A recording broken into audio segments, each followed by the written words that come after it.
नमस्कार दोस्तों, मैं एक बार फिर आपका कीमती समय चाहता हूं क्योंकि आज मैं आपको कुछ महत्वपूर्ण बातों से अवगत कराना चाहता हूं। चाइना की कुछ करतूतें जिसको मैं आप सब से बताना चाहूँगा। इंडिया और पाकिस्तान ये दोनों ऐसे देश हैं जिनके बीच के संबंध बंटवारे के बाद कभी अच्छे नहीं रहे। ये बात आप सभी लोग जानते हैं, पर एक और देश है जिसे इंडिया की कामयाबी कभी पसंद नहीं आई। जी हाँ, आप सही समझ रहे हैं, हम बात कर रहे हैं चाइना की। तो आज हम बात करने जा रहे हैं कुछ ऐसी बातों पे जिसे आप ना जानते हो। पहली, कैसे शुरुआत हुई इंडिया चाइना बॉर्डर फाइट की। बॉर्डर के किस हिस्से के लिए ये लड़ाई है, क्यों चाइना इंडिया को अपना अपोनेंट मानता है या फिर विद्रोही मानता है, और बात करेंगे आखिर हो क्या रहा है दोनों देश के बीच में, आखिर क्यों चाइना अपनी हरकतों से बाज नहीं आता है। तो आइए शुरू करते हैं।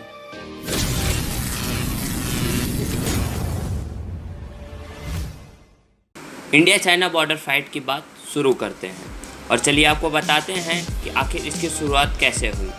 इसकी शुरुआत 1962 में इंडो चाइना वार के बाद से भी जानी जाती है। ये एक डिस्प्यूटेड हिमालय बॉर्डर वार का एक मुख्य कारण था, पर बाकी जो छोटे छोटे इशू थे उन्होंने भी चिंगारी को आग देने का काम किया। चाइना में 1969 के तिब्बत विद्रोह के बाद जब भारत ने दलाई लामा को शरण दी थी, तब वॉयलेंट इंसिडेंट की एक तरह की शुरुआत सी हो गई। चाइना की आर्मी ने 20 अक्टूबर 1962 को लद्दाख और मैकमोहन लाइन की रेखा को पार कर हमला शुरू कर दिया, और उस वक्त इंडिया इतना पावरफुल नहीं था, फिर भी हमारी आर्मी ने चाइना की आर्मी को मुंह तोड़ जवाब दिया, और यहीं से शुरुआत होती है इंडिया चाइना बॉर्डर फाइट की। अपने अगले टॉपिक पे बढ़ने से पहले जान लेते हैं आखिर LOC और LAC है क्या।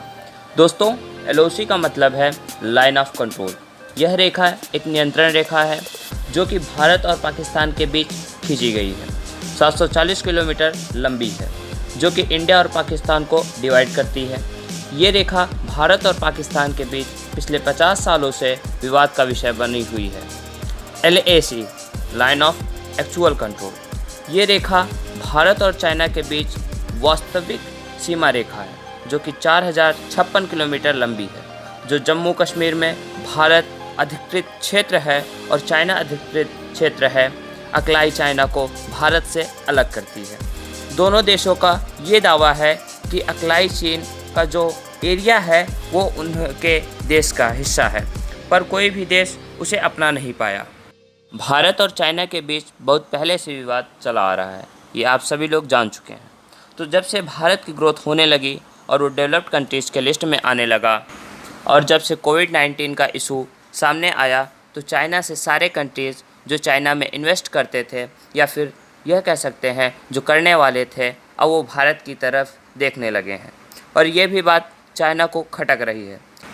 भारत में अब कुछ बीते दिनों में इंटरनेशनल कंपनीज स्टार्टअप भी कर दी हैं, और अकॉर्डिंग टू सोर्स ये पता चला है कि चाइना से 1000 कंपनीज इंडिया इन्वेस्ट करने के लिए तैयार हैं, जिससे इंडिया को काफ़ी फ़ायदा होगा, और जो ही कंपनीज आती रही तो चाइना की डेवलपमेंट रेट पे असर दिखेगा, और जाहिर है इंडिया आने वाले कुछ दिनों में डेवलप कंट्रीज़ में शामिल हो जाएगा। और चाइना की करतूतों से न तो इंडिया कभी डरा है, न तो कभी डरेगा।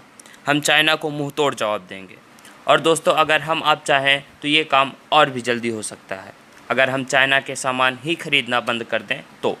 धन्यवाद दोस्तों, अब मैं आप सबसे विदा लेता हूँ। फिर मिलेंगे किसी नए टॉपिक पे, किसी नए विषय पे। धन्यवाद।